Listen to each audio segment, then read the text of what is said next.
we present What O' Jeeves by P.G. Wodehouse.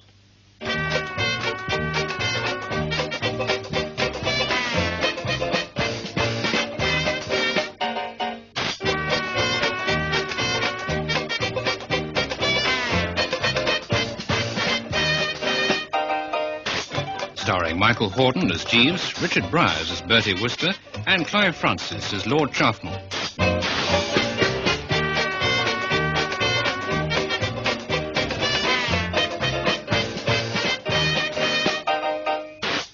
From the book Thank You, Jeeves, Episode 3, The Butter Situation.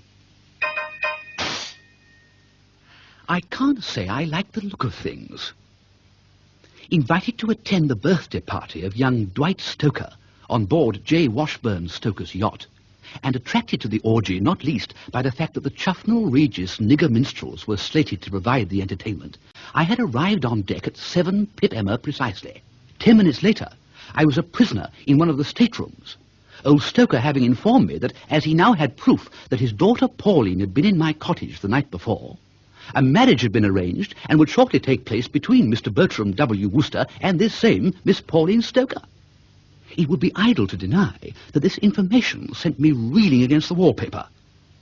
As J. Washburn closed the door behind him and locked it, I felt like a wild thing caught in a snare. There seemed no avenue of escape. How long I remained sitting on the bed, picking feverishly at the coverlet, I could not say. An hour, perhaps, possibly 2. At any rate, I'd given up all hope, and was about to emit yet another hollow G of despair, when the door at last reopened, and a respectful cough informed me that Jeeves, who was now in old Stoker's employment, was in my midst. Jeeves! Good evening, sir. Mr. Stoker instructed me to bring you some pyjamas. It is not pyjamas I need, Jeeves, but the wings of a dove. Are you abreast of the latest development? Yes, sir. My informant was Miss Stoker. She related to me an outline of the plans which Mr. Stoker had made. About our getting married, you mean? Precisely, sir. By Jove, Jeeves, an idea occurs to me. Things aren't quite as bad as I thought they were. No, sir? No, can't you see? It's all very well for old Stoker to talk, glibly, sir? airily. Airily or glibly, sir, whichever you prefer. It's all very well for old Stoker to talk with airy glibness about marrying us off, but he can't do it, Jeeves. Miss Stoker will simply put her ears back and refuse to cooperate. Well, you can lead a horse to the altar, but you can't make it drink. Sir? Well, Miss Stoker doesn't want to marry me, Jeeves, any more than I want to marry her. She wants to be the next Lady Chuffnell, not Mrs. Bertram Wooster. Well, I know she handed Chuffy the mitten last night, but deep down I'm convinced the old love persists and only needs a bit of corkscrew work to get it to the surface again. In my recent conversation with the young lady, sir, I did not receive the impression that she was antagonistic to the arrangements her father had outlined. What? No, sir. She seemed, if I may say so, resigned and defiant. She couldn't be both. Oh, yes, sir. Miss Stoker's attitude was partly one of listlessness, as if she felt nothing mattered now. But I gathered she was also influenced by the thought that in contracting a matrimonial alliance with you, she would be making, shall I say, a defiant gesture at his lordship. Well, scoring off him, you mean, in return for what he said last night when he caught her in my pyjamas? Precisely, sir. Oh, what a damn silly idea. The girl must be cuckoo. Feminine psychology is admittedly odd, sir. The poet Pope... Oh, never mind about the poet Pope, Jeeves. No, sir. There are times one wants to hear all about the poet Pope and times when one doesn't. Very true, sir. The point is, I seem to be up against it. If that's the way she feels, nothing can save me. I am a pipped man. Yes, sir. Unless... Unless? Well, I was wondering, sir, if on the whole it would not be best to obviate all unpleasantness and embarrassment by removing yourself from the yacht. What? Yacht, sir. I know you said yacht. I said what? Jeeves, it isn't like you to come in here at a crisis like this with straws in your hair and talk absolute drip. How the devil can I leave the yacht? The quayside is half a mile away. I can't swim that far. No, sir. Nevertheless, the matter could be readily arranged, if you are agreeable, sir. The only reason I hesitate to advance my scheme is that I fear you may not approve of the idea of covering your face with boot polish. Boot polish? Yes, sir. Time being of the essence, I think it would not be advisable to employ burnt cork. Burnt cork? Gee, you've been having a couple. Permit me to explain, sir. If you recall, Master Dwight Stoker's birthday party is at present in progress in the main saloon, the entertainment being provided by the Negroid musicians from Chuffnell Regis. The performance will be concluded shortly, sir, and after that the entertainers will leave the boat. You mean? Precisely, sir. I have a small tin of boot polish here. I brought it with me in anticipation of this move. It will be a simple task to apply it to your face and hands in such a manner as to create the illusion, should you encounter Mr. Stoker, that you were a member of this troupe. Jeeves. The suggestion I would make, sir, is that, if you are amenable to what I propose, we should wait until these black-faced persons have left for the shore. I could then inform the captain that one of them, a personal friend of mine, had lingered behind to talk with me and so had missed the motor launch. I have little doubt that he would accord me permission to row you ashore in one of the smaller boats. Jeeves, I've always known that, due to your fish diet, your brain is about as full of phosphorus as the human brain can jolly well stick. But this, well, it's a supreme effort, Jeeves. You stand alone. Thank you, sir. Others abide our question. Thou art free. I endeavour to give satisfaction, sir. You think it will work? Yes, sir. The scheme carries your personal guarantee? Yes, sir. And you say you have the stuff handy? Yes, sir. Then start smearing, Jeeves, and continue to smear till your trained senses tell you you have smeared enough.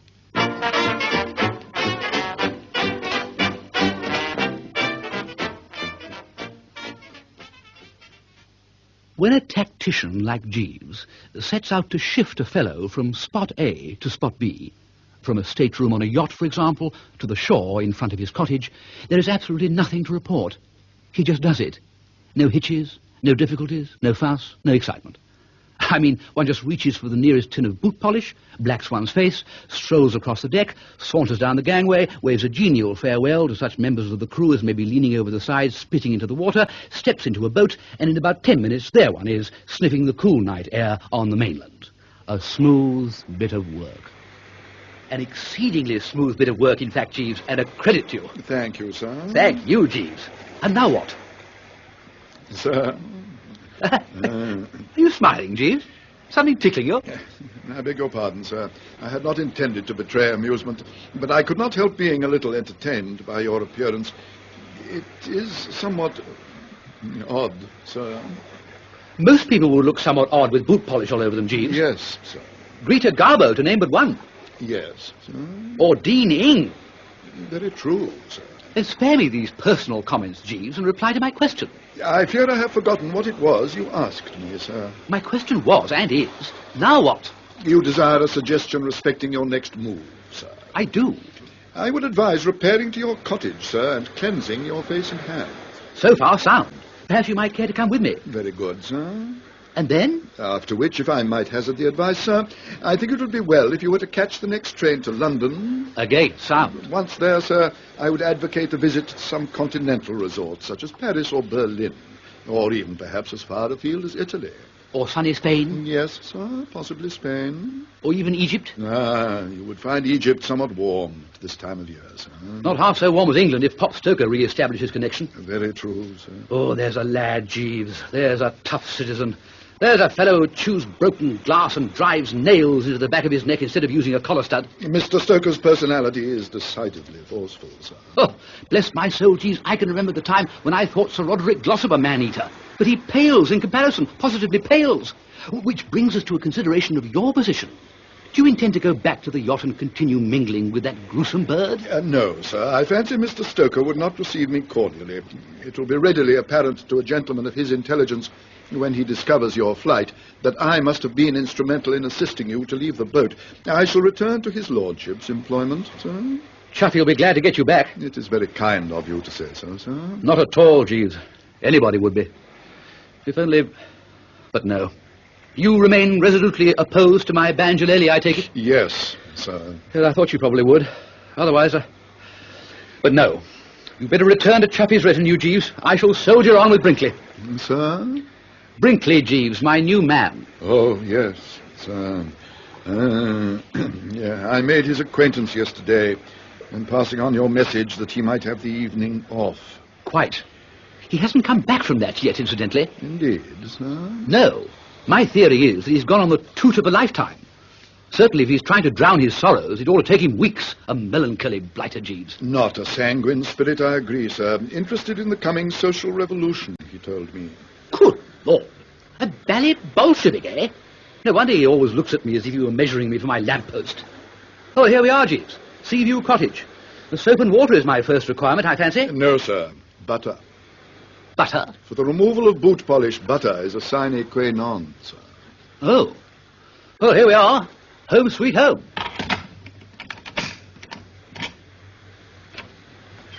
Golly, Jeeves, what's all this? I could not say, sir.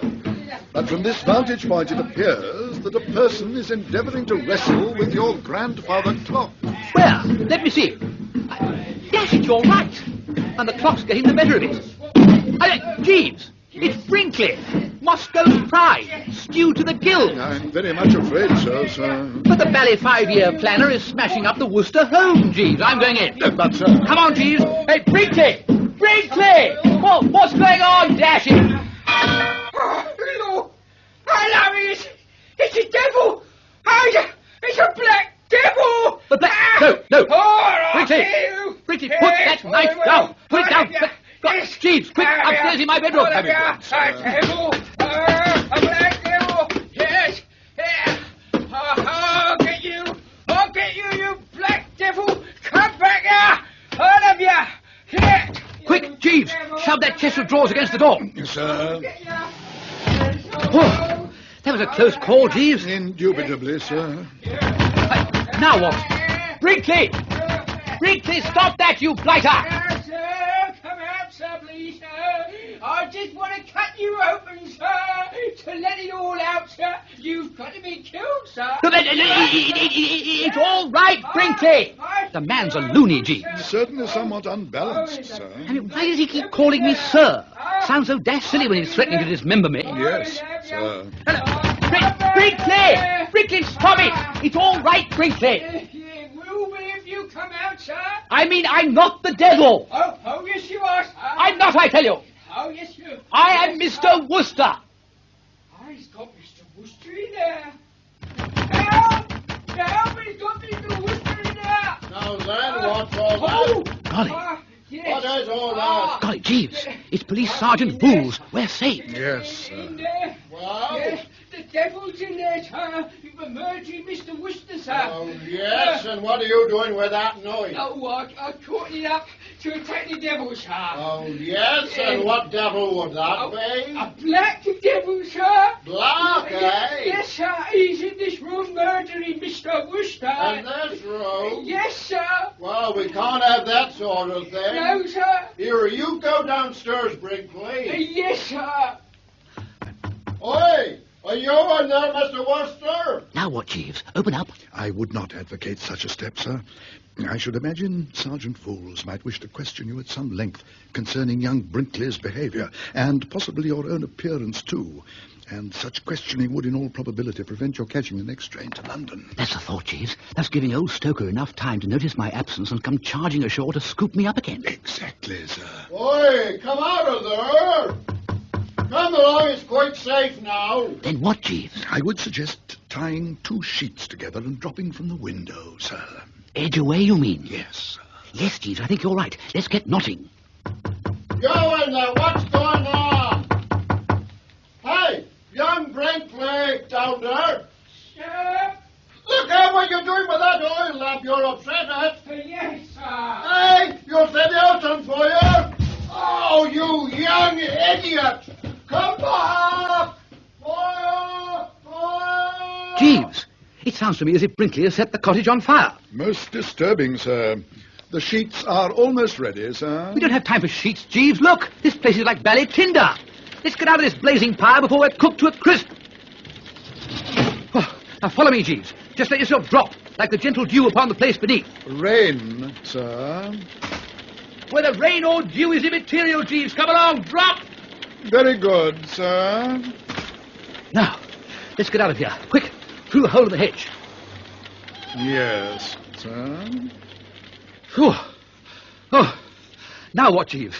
Look at the ballet place. It's really spitting on its hands and getting down to it now. The conflagration is certainly progressing rapidly, sir. Ah! My banjolele! Sir? My banjolele's in the sitting room. That is most unfortunate, sir. The sitting room would appear to have been virtually consumed by fire already. Yes, dash it. Oh, golly, Jeeves, this is a bit thick, isn't it? Undoubtedly so, sir. The blighted place will be a heap of ashes by the time the fire brigade arrives here. Yes, sir. Look! Look! Sergeant Booles' house is caught light now. Oh, Lord. What are those sore things people find themselves in, Jeeves? Straits, sir? Then I am in the sorest straits. My banjolele has gone up in smoke. My other possessions are going the same way. And I've still got a black face. Where am I going to get butter from now? Might I suggest, sir... Yes, Jeeves, you have an idea? I was merely about to say, sir, that were we to proceed to Chuffnell Hall, I have no doubt that I would be able to procure butter for you there. Of course. Will I still be in time to catch the next train for the Metrop, do you think? I must get out of Chuffnell Regis tonight. When is it? 10:21, sir. Then we haven't a moment to lose, Jeeves. Lead on to Chuffnell Hall. Very good, sir.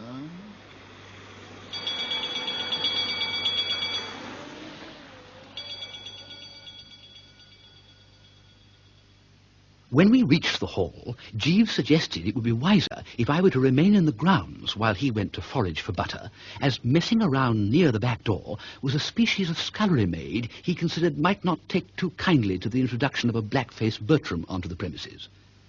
Accordingly, I came to roost in the rhododendron shrubbery and awaited the honest fellow's return. Nothing happened. 5 minutes passed. Then another 5. But Jeeves failed to reappear to any extent whatever. I was baffled, and I was on the point of emerging from my bush with a view to instituting some inquiries, when the sound of someone coming up the drive made me duck down again like a more than usually diffident snail retreating into its shell. For the nocturnal visitor, in addition to walking up the drive, was also singing Lead Kindly Light in a reedy tenor voice. I recognized the voice. It belonged to my plastered personal attendant, Brinkley. The night is dark and I'm far from home. Lead thou me on. Keep thou my feet. I do not ask to see the distant sea. One step enough for me. What on earth are you making that foul noise for? Is Lord Chuffnell in? I am Lord Chuffnell. Good evening. What do you mean, good evening? What is the devil with you? Is who? The devil, my lord. You're tight. Yes, my lord. Get out. Oh! Get out. Ah! Go on, go away. Oh. Don't come back. Oh! Go on, go away. I say, Chuffy. Who the devil's that? Steady me, Chuffy, in this bush. Who is it? Bertie. Bertie? That's right. Oh. Hang on, I'm coming out. I say, you put it across that fellow properly, Chuffy. I liked your work. It was particularly agreeable to me to see him so adequately handled, because I've been wishing all evening I had the nerve to kick him myself. Who was he? My man, Brinkley. What was he doing here? I fancy he was looking for me. But why wasn't he at the cottage then? Oh, I'm afraid you're a cottage short, Chuffy, old man. I regret to report that Brinkley has just burned it down. What? He burned the cottage? How? Why? Just a whim. I suppose it seemed a good idea to him at the time. But why on earth should he burn a cottage? One cannot attempt to fathom the psychology of blokes like Brinkley, Chuffy. They move in a mysterious way their wonders to perform. Suffice it that he did. Are you sure it wasn't you? My dear chap. It sounds the sort of silly, fat-headed thing that you would do. What do you want here anyway? Who asked you to come? Last night you entertained that is a certain young lady in your pajamas. Tonight you stroll up and down my drive. Now, if you think that I know, I understand, Chuffy, old man. Painful misunderstanding, coolness, a disposition to disapprove of Bertram. I'm sorry. Well, what were you doing in that bush? Well, the thing is, Chuffy, I was waiting for Jeeves to bring me butter, but he seems to have got lost. So perhaps you could weigh in with the necessary instead. Butter? Look at me. Oh, I see. Look, I do understand. Look, well, you better come in and sleep it off, Bertie. Come on. Well, you can walk. What? No, wait, no, it's not what you think. It's not what you think at all. No, listen. British Constitution. She sells seashells by the seashore. He stood at the entrance of Burgess's fish sauce shop, welcoming him in. Oh, then you're not tight. Not a bit. But you sit in bushes and your face is black. I know. But hold the line, Chuffy, and I will tell you all. For I have a very strange story to relate, old man. A strange story to relate. So you see, Chuffy, butter. Slabs of butter. If you have butter, prepare to shed it now. Jeeves has clearly fallen down on the job, so you are by way of being my last hope. Now, I'll just saunter about out here, shall I, while you pop in the kitchen and secure the stuff, eh? You do realize, don't you, old egg, well, the time is of the very essence. I shall only just be able to catch the train as it is. Let me get this straight. You want me to bring you butter, That's the idea. so that you can clean your face and go off on this train to London, Yes, thus escaping Mr. Stoker. that's right. It's amazing the way you followed it all, old thing. I don't suppose I know 6 fellows who would have grasped the plot with the same unerring accuracy. I've always thought highly of your intelligence, Chuffy, old man, very highly. I see. In other words, you wish me to help you back out of your honourable obligations. What? What? That's what I said. What? Good God, I didn't interrupt when you were telling me your degrading story because I wanted to get it quite clear. Now perhaps you let me say a word. Oh, rather. You want to catch trains to London, do you? I see. Well, I don't know what you think of yourself, Wooster, but if you would care to know how your conduct strikes a perfectly unprejudiced outsider, I don't mind informing you that in my opinion you are behaving like a hound, a skunk, a worm, a tick, and a warthog. Me? Good gosh! This beautiful girl loves you. Her father very decently consents to an early wedding, and instead of being delighted and pleased and tickled as anybody else would be, you are planning to edge away. But, Chuffy! I repeat, to edge away. You are brutally and callously scheming to oil out, leaving this lovely girl to break her heart, deserted, abandoned, flung aside like a, I shall forget my own name next, like a soiled glove. But, Chuffy! Don't try to deny it. But, dash it isn't as if she were in love with me. Ha! Isn't she so infatuated with you that she swims ashore from yachts to visit you in your cottage? She loves you. Ha! She does, I tell you. It was you she swam ashore last night to see. She was only staying in my cottage until she could get a change of clothing. And she only took on this binge of marrying me to score off you because you doubted her. Ha! So take the sensible viewpoint, old man, and bring me butter. Ha! I wish you wouldn't keep saying, ha. It doesn't advance the issue, and it sounds rotten. I must have butter, Chuffy. If it be only a small pat, bring it out. Wooster speaking, old man. The chap you were at school with, the fellow you've known since he was so high. I will tell you exactly how I feel about all this, Bertie. I won't pretend that I don't love this girl. Even after what has happened, I still love her. I shall always love her. I loved her from the very first moment we met. It was at the Savoy Grill, I remember. And I knew right from the start that I had found the only girl in the world for me. Not having the foggiest that she was really crazy about you all the time. She isn't. But now I realize it and know, of course, that I can never win her for myself. But I can do this, Bertie. Having this great love for her, I can see to it that she is not robbed of her happiness. If she is happy, that is all that matters. For some reason, her heart is set on being your wife. Why, one cannot say, and we need not go into it. But for some unaccountable reason, she wants you, and she shall jolly well get you. Funny that you should have come to me, of all people, to help you shatter her girlish dreams and rob her of her sweet, childlike trust in the goodness of human nature. You think I will sit in with you on this foul project? My left foot I will. You get no butter from me, my lad. You will remain exactly as you are, and after thinking it over, I have no doubt that you will find your better self pointing the way, and that you will go back to the yacht, prepared to fulfill your obligations like an English gentleman. But, Chuffy! And if you wish, I will be your best man. Agony, of course, but I will do it if you want me to. Butter, Chuffy! No butter, Wooster. You are better without it. And flinging aside my hand, like a soiled glove, he stalked past me into the night. I tried to call him back, but nothing came through except a rather unpleasant whistling sound. Not quite so loud as the row your radio makes when you twiddle the twiddler a bit too hard, but in other respects closely resembling it. The faculties seemed numbed, if you know what I mean, as if somebody had walloped the old soul unexpectedly with a sandbag. Rooted to the S about sums it up. And then suddenly I came to life with a jerk. The most abominable uproar was proceeding from the house. Chuffy's pestilential young cousin Seabury appeared to be contributing most of it. He was yelling his bally head off. From time to time one caught the fainter yet penetrating note of his mother, the Dowager Lady Chuffnell, and blending in with this, the unmistakable baritone woofle of Sir Roderick Glossop. The whole appeared to be proceeding from the drawing-room, and except for one time when I was sauntering in Hyde Park and suddenly found myself mixed up in a community singing, I've never heard anything like it. It couldn't have been very long after this when the front door was suddenly flung open and somebody came stumping out, clearly fed to the eye teeth.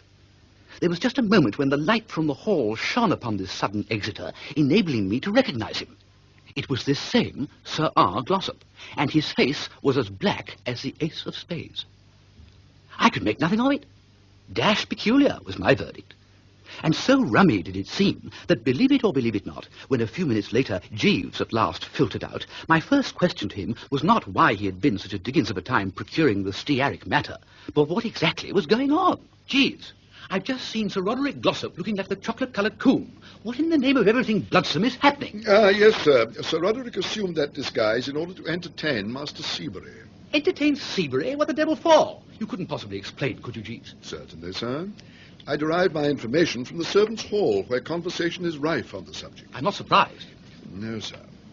It appears that earlier this evening, sir, Master Seabury was a little fractious on account of having missed the Negro entertainment at the celebration to mark the anniversary of the birthday of Master Dwight Stoker. Dwight's birthday party, you mean? Precisely, sir. Well, serve the silly little geezer right, Jeeves. If he wanted to go, he shouldn't have started a scrap with Dwight yesterday. Just so, sir. And to attempt to touch your host for 1 6 protection money on the eve of his birthday party is the act of a fathead. Very true, sir.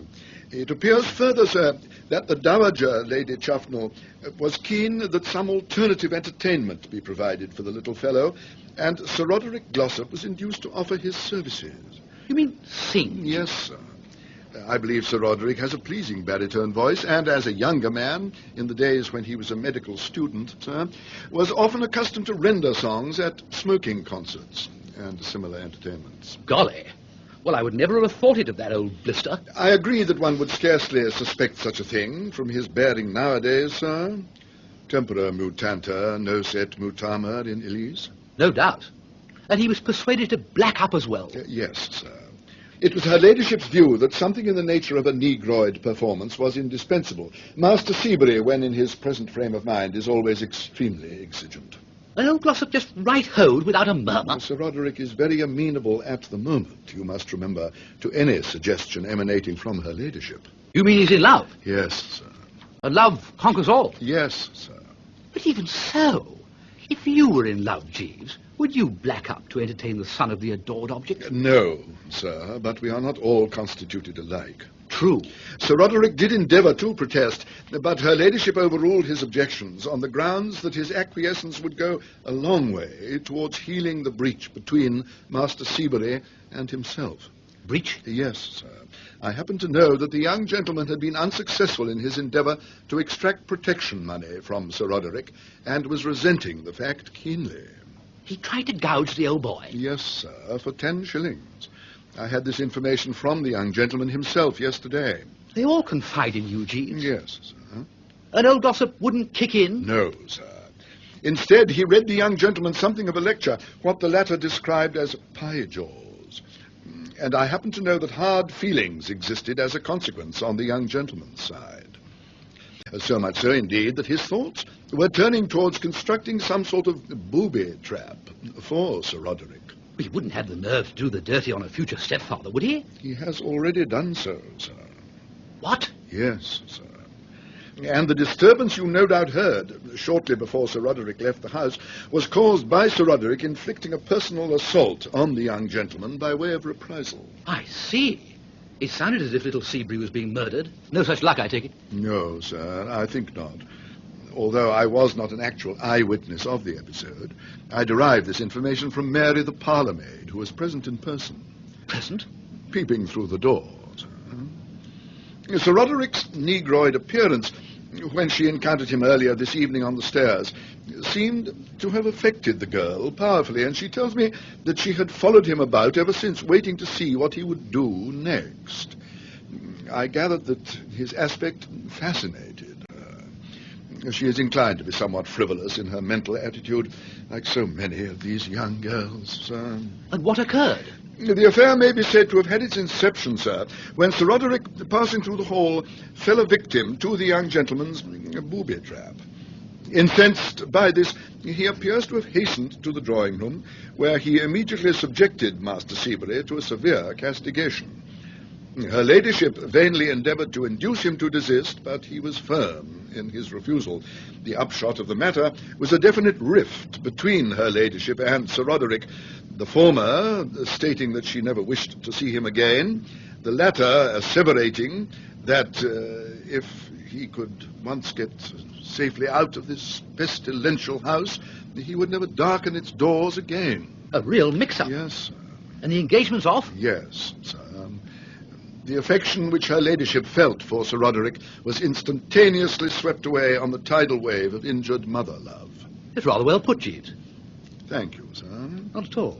So Sir Roderick has pushed off forever? Apparently, sir. I say, a lot of trouble Chuffnell Hall is seeing these days, almost as if there was a curse on the place. Yes, if one were superstitious, one might certainly suppose so, sir. Well, if there wasn't a curse on it before, you can bet they're about 57 now. I heard old Glossop applying them as he passed. He was much moved, Jeeves. So I should imagine so.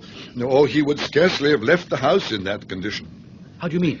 Well, sir, if you consider, it will scarcely be feasible for him to return to his hotel in the existing circumstances. His appearance would excite remark. Nor, after what has occurred, can he very well return to the hall. Good Lord, Jeeves, you open up a new line of thought. Look, let me just review this. He can't go to his hotel. No, I see that. And he can't crawl back to the Dowager Lady C and ask for shelter. No, I see that too. It's a dead stymie. I can't imagine what on earth he'll do. It is something of a problem, sir. Yes. Do you know, Jeeves, scurvily as that man has treated me in the past, I can't help feeling sorry for him. I do, absolutely. He's in such an awful jam. It was bad enough for me being a black-faced wanderer, but I hadn't the position to keep up that he has. I mean to say, the world, observing me in this condition, might quite easily have just shrugged its shoulders and murmured, young blood, or worse to that effect, what? Yes, sir. But not with an eminent Harley Street nerve specialist like him. Very true, sir. Well, well, well. Dear, dear, dear. I suppose if you come right down to it, this is the vengeance of heaven. Quite possibly, sir. It just shows how we ought always to be kind, even to the humblest Jeeves. For years this Glossop has trampled on my face with spiked shoes, and see where it's landed him. What would have happened if we'd been on chummy terms at this juncture? He would have been on velvet. Observing him shooting past just now, I should have stopped him. I should have called out to him. I should have said, "Hi, Sir Roderick, half a second. Don't go roaming about the place in make-up. Stick around here for a while. Pretty soon Jeeves will be arriving with the necessary butter, and all will be well." Well, shouldn't I have said that, Jeeves? Something of that general trend, no doubt, sir. And he would have been saved from this fearful situation, this sore strait in which he now finds himself. I dare say that man won't be able to get butter till well on in the morning. And all because he wouldn't treat me decently in the past. Well, makes you think a bit, that, Jeeves, what? Yes, sir. There's no use talking about it, of course. What's done is done. Very true, sir. The moving finger writes, and having writ moves on, nor all your piety and wit can lure it back to cancel half a line, or all your tears wash out a word of it. Quite. Very true. However, Jeeves, this chatter may be all very well, but I have a train to catch, so I will trouble you now to disgorge the butter, if you please. I am extremely sorry to be obliged to inform you, sir, that owing to Master Seabury's booby trap for Sir Roderick having been made in the nature of an old-fashioned butter slide, sir, there is now no butter in the house. What? Yes, sir. No butter? No butter, sir. But, Jeeves, this is frightful. Most disturbing, sir. The adjective disturbing, Jeeves, seems to me to miss the facts by about 10 parasangs. You mean this repulsive little aeroplane-eared son of a whatnot used all the house's butter on his butter slide? Yes, sir. Sir Roderick appears to have fallen with some heaviness, sir. And the parlour-maid Mary spoke of it with a good deal of animation, comparing his descent to the delivery of a ton of coals. I confess the imagery somewhat surprised me, for she is not a highly imaginative girl. Jeeves? Sir? Could we perhaps return to the matter in hand? What am I going to do? Sir? Without butter, Jeeves, what am I going to do? I fear that it will be necessary to postpone the cleansing of your face till a later date, sir. I shall be in a position to supply you with butter tomorrow. And tonight? Tonight, I am afraid, sir, you must be content to remain in statu quo. Well? A Latin expression, sir. You mean nothing can be done till tomorrow? I fear not, sir. It is vexing. You would go so far as to describe it as that? Yes, sir. Most vexing. Oh, well, just as you say, Jeeves. Have you a cigarette? Turkish or Virginian, sir? Both. Thank you. And what... Oh, thank you, Jeeves. What do I do in the meantime? As you have had a somewhat trying evening, I think it would be best, sir, if you were to get a good sleep. Where? I've already seen Chuffy, and he won't have me in the house. So where, Jeeves? On the lawn? If I might make the suggestion, sir, I think you would be more comfortable in the Dower House. It is only a short distance across the park, and now Lady Chuffnell and Master Seabury have taken up residence in the hall. It is unoccupied. It can't be. They wouldn't leave it empty. One of the gardeners is acting as caretaker, sir, but at this hour he is always down at the Chuffnell Arms in the village. It will be quite simple for you to effect an entrance and establish yourself in one of the upper rooms without his cognizance, and tomorrow morning I could join you there with the necessary materials. It's not my idea of a frightfully large evening, Jeeves. You've nothing brighter to suggest? No, sir. You wouldn't consider letting me have your bed for the night? No, sir. I see. Then I might as well be moving. Yes, sir. Good night, then, Jeeves. Good night, sir.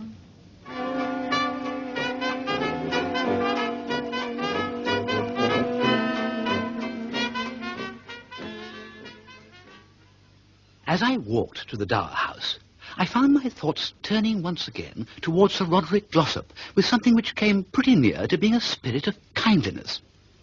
Well, you know how it is. You go along for years looking on a fellow as a blister and a menace to the public weal, and then one day you suddenly hear of some decent thing he's done, and it makes you feel there must be good in the chap after all. It was so in the matter of this Glossop. Well, nobody, I reasoned, who could slosh young Seabury like that could be altogether bad. There must be fine metal somewhere among the dross. And I was just toying with the idea of inviting the old boy to lunch sometime, when this was all over, when I found that I'd arrived at the outskirts of the Dower House. This bin, or depository for the widows of deceased Lords Chuffnell, was a medium-sized sort of shack, standing in what advertisements describe as spacious and commodious grounds. Tonight, being empty, it should have been quiet as the tomb. But it wasn't. From within was coming the spine-chilling sound of somebody singing "Lead, Kindly Light." And then suddenly, as I approached, the singing stopped, and Brinkley's voice spoke 3 words that froze the gizzard. It's the devil! Oh, good Lord! It's the black devil! Come back! Come back here! Yes. I want to kill you! Come here! Oh, golly, what the blazes is he up to? I want to get at you! Come here! Come back! Well, I'm dashed. It's Sir Roderick. Sir Roderick! What ho, what ho! What? It's all right. Only be Wooster. Oh, Mr. Wooster. Absolutely. Good God. No doubt you are wondering, Mr. Wooster, what is the explanation of all this? Not a bit, not a bit. I know all. I am abreast of the whole situation. I heard what had happened at the hall, and directly I saw you shoot out of that door, I knew what must have occurred here. You were planning to spend the night in the Dower House, weren't you? I was. If you have really been apprised of what took place at Chuffnell Hall, Mr. Wooster, you are aware that I am in the unfortunate position of... Being blacked out? I know. So am I. You? Yes. It's a long story, and I couldn't tell you anyway because it's by way of being secret history. But you can take it from me, we are both in the same fix. But this is astonishing. Quite. You can't go back to your hotel, and I can't get up to London till we have taken the makeup off. Good God. Yeah. It seems to bring us very close together, what? Mr. Wooster, we have had our differences in the past. The fault may have been mine, I cannot say, but in this crisis we must forget them and... Stick together? Precisely. Yeah. Now, that house, Mr. Wooster, the Dower House, is, I speak in all seriousness, an inferno. Quite. I am not simply alluding to the presence on the premises of what appeared to me to be a dangerous lunatic. I mean that the whole place is congested with living organisms. Mice, Mr. Wooster, and small dogs, and I think I saw a monkey. Eh? I remember now that Lady Chuffnell informed me that her son had started to maintain an establishment of these creatures. But at the moment it had slipped my mind, and the experience came upon me without warning or preparation. Of course, yes, Seabury breeds things. I remember him telling me. So you were snootered by the menagerie. Shall I tell you of my experiences beneath that roof, Mr. Wooster? Do. We have the night before us. It was a nightmare. I had scarcely entered the place when a voice addressed me from a dark corner of the kitchen, which was the room in which I first found myself. "I see you, you old muddler," was the phrase it employed. Dash familiar. I need hardly tell you what consternation it occasioned me. I bit my tongue severely. Then, divining that speaker was merely a parrot, I hastened from the room. I had scarcely reached the stairs when I observed a hideous form, a little short, broad, bow-legged individual with long arms and a dark, wizened face. He was wearing clothes of some description, and he walked rapidly, lurching from side to side and gibbering. In my present cool frame of mind, I realized that it must have been a monkey. But at the time... Oh, what a home, eh? Add little Seabury and what a home. How about the mice? They came later. But allow me, if you will, to adhere to the chronological sequence of my misadventures, or I shall be unable to relate the story coherently. The room in which I next found myself appeared to be completely filled with small dogs, and they pounced upon me, snuffling and biting at me. I escaped and entered another room. Here, at last, I was saying to myself, even in this sinister and ill-omened house, there must be peace. Mr. Wooster, I had hardly framed the thought when something ran up my right trouser leg. I sprang to one side, and in so doing, upset what appeared to be a box or cage of some kind. I found myself in a sea of mice. Oh, and I detest the creatures. I endeavored to brush them off, and they clung the more. Eventually, Mr. Wooster, I quite simply fled from the room, and I had scarcely reached the stairs again when this lunatic appeared and attacked me. He pursued me up and down the stairs. I give you my word. Oh, quite. We all go through it. I had the same experience. You? Rather. He nearly got me with a carving knife. As far as I could discern, the weapon he carried was more of the order of a chopper. He varies. Now the carving knife, anon the chopper. Versatile chap. It's the artistic temperament, I suppose. But you speak as if you know this man. I do more than know him. I employ him. He's my valet. Your valet? Fellow named Brinkley. He won't be my valet long, mind you, if he ever simmers down sufficiently for me to get near enough to sack him. Ironical, that, when you come to think of it, eh? I mean, do you realize that I'm giving this chap a salary all this time? I mean, in other words, he's actually being paid to chiver me about with carving knives. If that's not life, what is? I see. You've had quite a night, haven't you? Oh, a truly terrible night, Mr. Wooster. I shall not readily recover a normal tranquility of mind. Oh, my pulse is still high, and I do not like the way my heart is beating. However, by a merciful good fortune, all has ended well. You will be able to give me the shelter I so sorely need in your cottage. And there, with the assistance of a little soap and water, I shall be able to wash off this distasteful blacking. You can't get that stuff off with soap and water. You have to have butter. Oh, the point strikes me as immaterial. You can provide butter, no doubt? Sorry, no butter.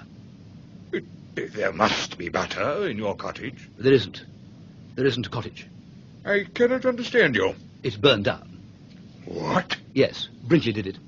Good God! A nuisance in many ways, I must confess. But be of good cheer. We may not be so well off for cottages, but the butter situation, I'm happy to say, is reasonably bright. We can't get any tonight, but it cometh in the morning, so to speak. Jeeves is going to bring me some as soon as the dairyman delivers. But I cannot remain in this condition till morning. Only course to pursue, I'm afraid. Mr. Wooster, this cottage of yours, headed to garage? Oh, yes. Was that burned down also? No, I fancy it escaped the Holocaust. It was well away from the scene of conflagration. Is there petrol in it? Oh, yes, lots of petrol. Why, then, all is well. I am convinced that petrol will prove a cleansing agent equally as efficacious as butter. Oh, but dash it, I say, you can't go to my garage. Why not, pray? You could if you like, I suppose. Not me, though. For reasons which I am not prepared to divulge. Oh. I propose to spend the rest of the night in the summer house on the main lawn of the hall. You will not accompany me? Sorry, no.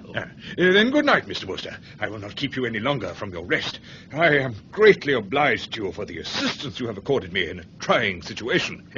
We must see more of one another. Let us lunch together one of these days. How do I obtain access to this garage of yours? You have to bust a window. I will do so. Good night, then, Mr. Wooster. Good night. I say, keep an eye open for wolves. Wolves? Wolves? What are wolves? Oh, nothing. Nothing. Good night.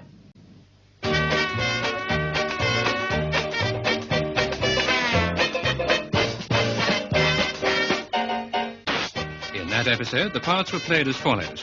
Jeeves, Michael Hordern, Bertie, Richard Briers, Lord Chuffnell, Clive Francis, Sir Roderick Glossop, John Graham, Brinkley, Alaric Cotter, Police Sergeant Bowles, John Dunbar. The episode was adapted for radio by Chris Miller from the book Thank You, Jeeves by P.G. Wodehouse.